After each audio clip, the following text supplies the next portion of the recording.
What's going on, ladies and gentlemen? Welcome to another episode of your Mystro Weekly Roundup. Today is Sunday, November 11th, 2018.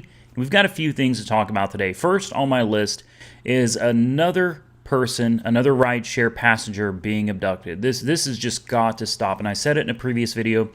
Drivers, please share this information with your passengers. Make sure they know to check the name on the app. Make sure they know to check the license plate. Make sure it matches. Make sure they match the car.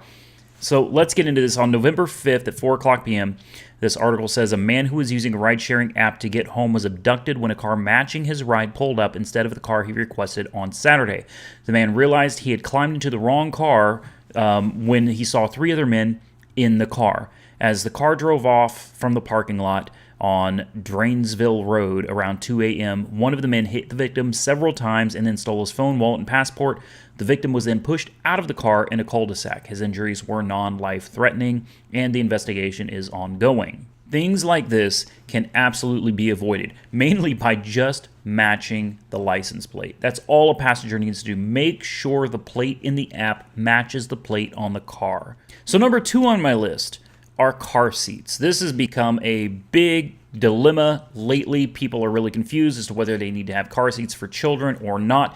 And unfortunately, the law doesn't help much either. In 35 states, there is no clear written law that says whether a cab has to or does not have to have a car seat. So basically, in 35 states, nothing is written that says cabs have to have car seats.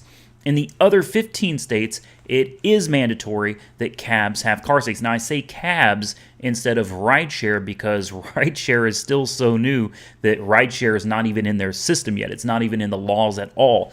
So this is pertaining to cabs alone. So 35 states, cabs do not need car seats, and in 15 states, cabs do need car seats. Let me tell you, this is my opinion, and I highly recommend you follow this.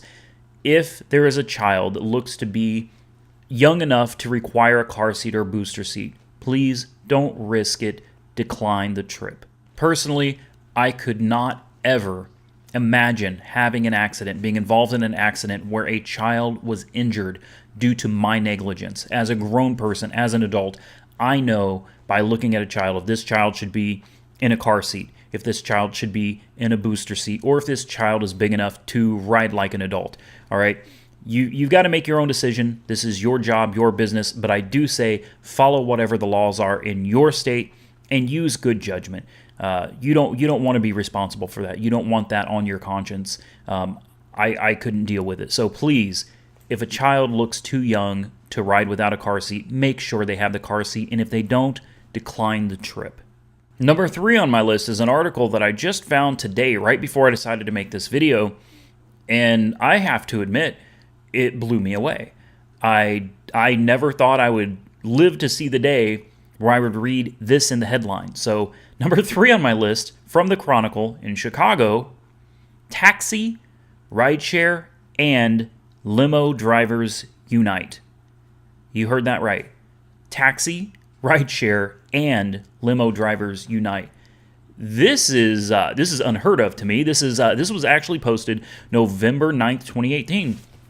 And it's a video that I watched, and basically what drivers in Chicago are uniting for are rules, regulations similar to that in New York City. They basically want fair pay for all drivers, and they want a cap. Uber and Lyft, rideshare in general, they want a cap on the amount of rideshare cars that can be on the streets at any given time. And the reason they want this, for those of you that may not know, if you don't have a cap on the number of cars that can be driving around in your city, you end up with so many cars riding around your area at any given time that nobody can make any money. There's too many people driving, not enough passengers, too much supply, not enough demand. You need some kind of regulation to keep everything level so drivers can make money and passengers can get rides. So that's what they're doing. And I think it's really impressive to see taxi drivers uniting with rideshare drivers and limousine drivers. This is interesting, and I'm going to be following this to see what comes of it. Good luck to all of you in Chicago that are pushing for this. And obviously, congratulations to New York for taking care of this, for putting down the rules and regulations necessary to help everybody win with rideshare. Well, that's going to be it for the video. I'd like to take this opportunity to thank you all for joining me today for this weekly edition of your Mystro Weekly Industry Roundup. We certainly appreciate you being here. Check out the Mystro app if you haven't yet. Check us out on Facebook, Mystro Uber Lyft Drivers. Join us on Facebook if you are a rideshare driver and if you are a user of the Mystro app. Join us over there. We'd love to see you. Thank you, everybody, for watching. Stay safe out there, and we will catch you next week in the next one.